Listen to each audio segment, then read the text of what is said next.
Hi everyone, some gamer dude here. My playgroup for Force of Will mostly plays cluster format. This is caused by a few things. All of us skipping Raya and New Valhalla.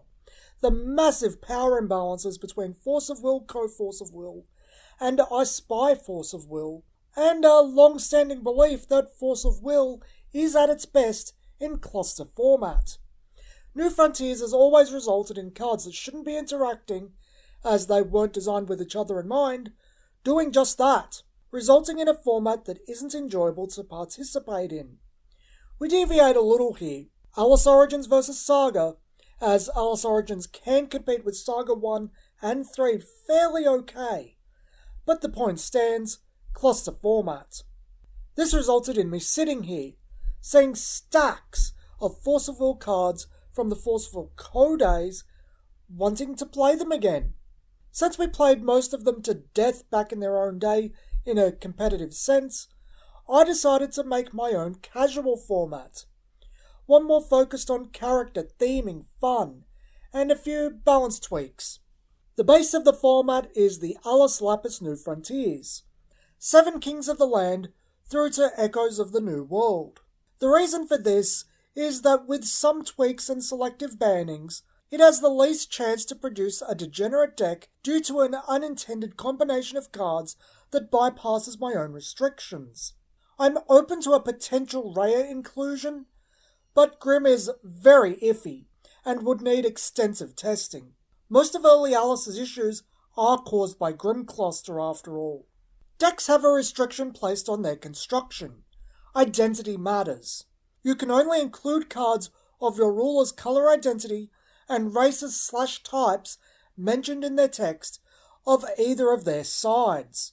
So Precia gets beasts and 4 sacred beasts of any colour, while Machina gets machines of any colour. There are a few exceptions to this, however. So that they aren't at an extreme disadvantage, monocolour rulers can choose 1 additional colour, while void rulers can choose 2. Since Overlord Valentina mentions J-rulers in her J-ruler text, she gains access to all of their colours. Dual colour cards must match colour identity, so a water or darkness ruler that chooses both colours can use space-time anomaly, but not a water-fire. Next is a gameplay revision. Everything gets energized. It's a game mechanic, not a card mechanic, as it always should have been. The change to this in the last couple of years was common sense. Finally, a ban list. While the point of the format is meant to depower a lot of cards, there are still rulers that have amazing decks in their colours, so the following cards are banned. Reflect, Child of Potential, /Refrain, Child of Convergence. Change the World, Orb of Illusion. Lilius Petal, Agent of Salvation, / The Nine-Tailed Fox.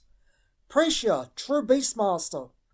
/ Reincarnated Maiden of Flame, Precia.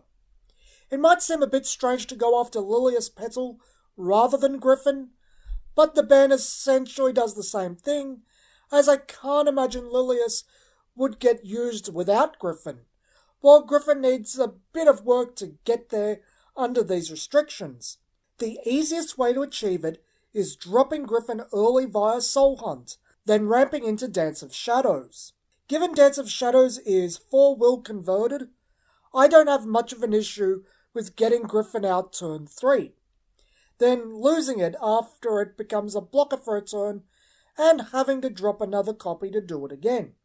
Due to her access to all 5 colours, Overlord Valentina is on a watch list. I don't think she'll be an issue. Typically her deck is a 4 Sacred Beasts deck, and Precia does that too, but she has the potential to be one.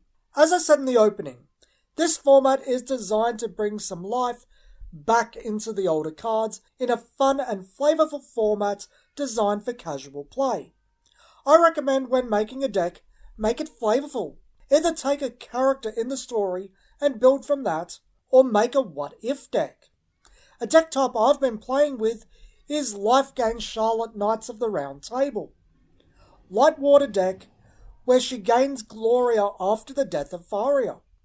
Laying the foundation is an amazing combat trick in that deck, plus 300 life from Charlotte, +9/+9 to target from Gloria Castle Town, which can be much more with multiple towns in play.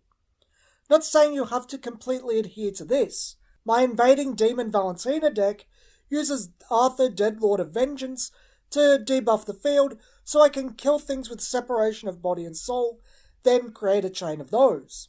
I just felt like sharing as it's something I've been toying with for a few weeks now. This is only for kitchen table fun. It's not meant to be this big thing I want to push. Force of Will has enough fan formats in the public eye as it is. The point of today's video is that if you only play games casually, which is most people, most don't have an LGS, or their LGS doesn't play the games they main, I recommend making house rules.